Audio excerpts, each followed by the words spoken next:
the confidence interval is basically trying to say in what range of values are we sure this is going to work. So this is using our curve of numbers to describe where we are. These things are done whenever there's a survey. So anytime you see any kind of surveys taken from people, there are all sorts of weirdnesses that go along. Anytime you do politics survey, eating surveys, like food, opinions, basically any kind of survey, poll that you would see in any kind of publication has this kind of thing. Accurate to percent, 19 times out of 20. This part here, 19 times out of 20, what happens if you get 19 out of 20? How many percent is that? I'm not You're not going to answer how much? It's not 99 though. What is it? Not 90. It's not 90 either. It's 95. 95%. So 19 out of 20 is 95%. So you basically say 19 times out of 20, we'll ask this question and we'll get this result. So there is that one part in the set that we're unconfident in.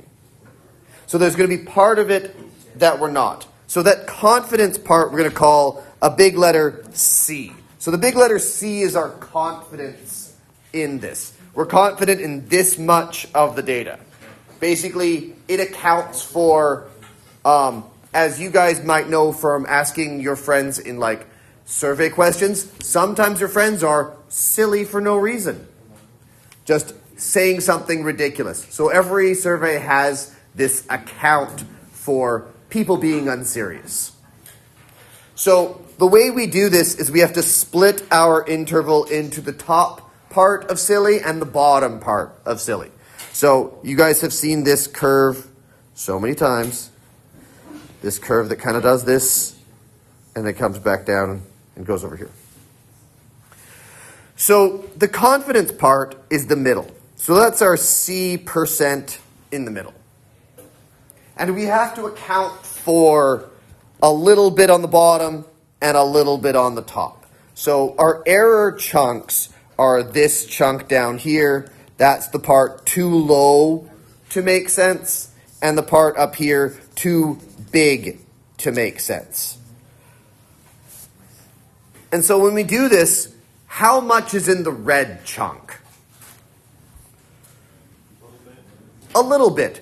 How do we find out what number that would be? We're going to go 100% minus the C percent. And we call this, and I'm going to color it differently so we see it again, we call that an alpha. That's the outside of it. That's another Greek letter. We're just getting through it.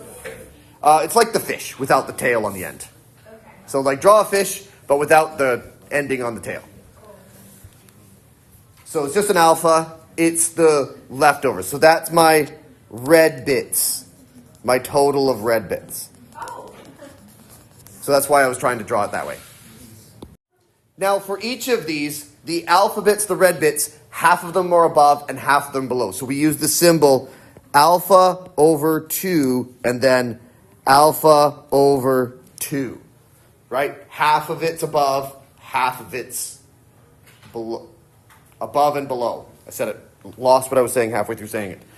So we have to do the math on these. We want to find the z-score for the alpha over 2. So we're looking for the z-score here. So we're looking for, when we're doing the math on this, the z from the ugly table that we all are super happy with. That's where we're looking. And that's why we get these things. And then we have a big formula down here, which is a big mess. And so we have a population of the mean, and then we have the sample mean. In other words, the survey results. So basically we're saying our data is between, so all data, let's write it like this. I'm going to write it like this. Good data. Oh, I don't want it red.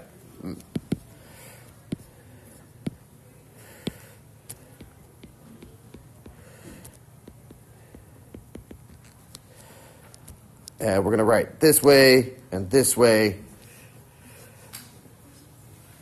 And this is x minus error, and then x plus error. And this chunk is z times sigma over the square root of n.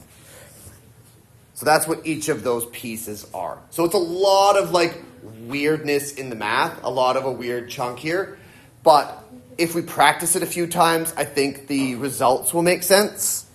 So the formula for coming up with how much of the data is above the line and how much is below the line is this formula right here. It's our confidence interval layer. So I will hopefully go through the whole steps on the next page, but this is our steps for finding out which one it is. Let's before I go through all of this, remember, what does this number represent? What's that symbol mean? Standard deviation. What does the n mean? Number of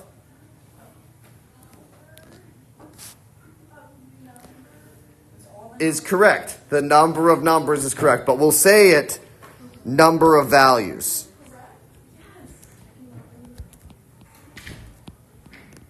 And in our case, if this is a survey or a poll, it's how many people were asked, right? It's the total number of numbers that we have. And this Z number is from the table. Right? The Z number is from the table. We do the math on this, and that's our error. So once I do that math, I go, this is below the line, and this is above the line. So we'll get a range. We'll get a low number and a high number that we'll work with. So the hardest part about this is understanding this weird formula. It's definitely the weirdest part is understanding the hard formula. So we're going to get used to using our tables again. So if you have your table nearby, now's a great time to pull the table out and follow along. In a really bad drawing, I'm just going to do this. And I want 90% in the middle. If 90% is in the middle, how much is in my red chunks?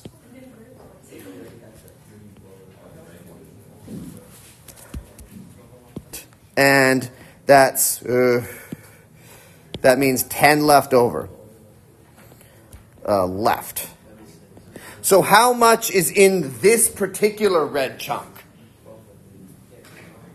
5, right? 5% is there, and 5% is there. So what we're going to try to do in our table here is the Z score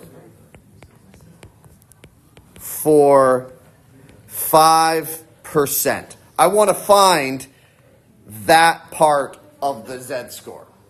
So I want to find what Z corresponds to 5%. Now remember, what is the decimal for 5%?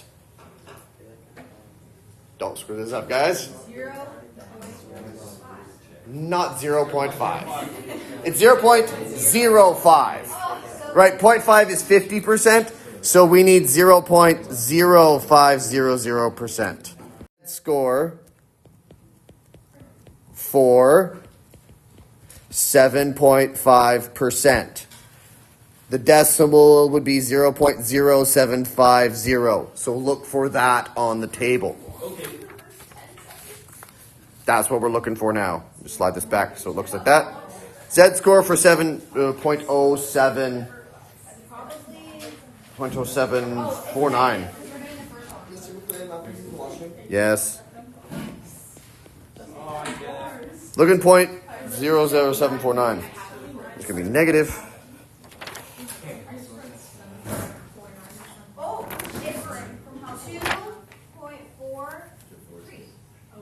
I don't think it is. Why not? I think it's 144. What? Mine says 0.0075. Not 00. 10. 075. You did 0075. Where are we on? Yeah, 144.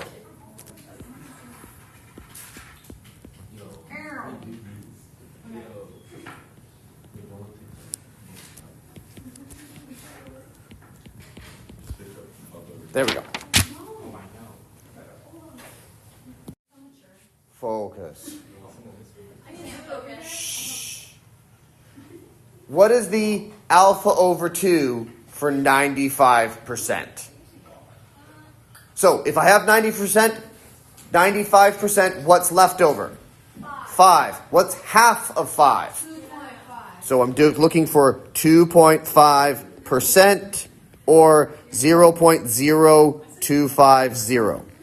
That's what we're looking for. So now you go to the table. I thought about it before you said it because I knew it, but I can say it. That's how long. So the table for 0.0250. What's the Z value for that?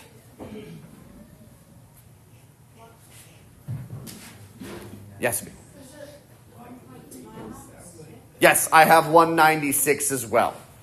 So it's going to be 1.96. Great. Okay. Can you get to this point? This is basically all we did in the previous section, but now we're going to go into the next step.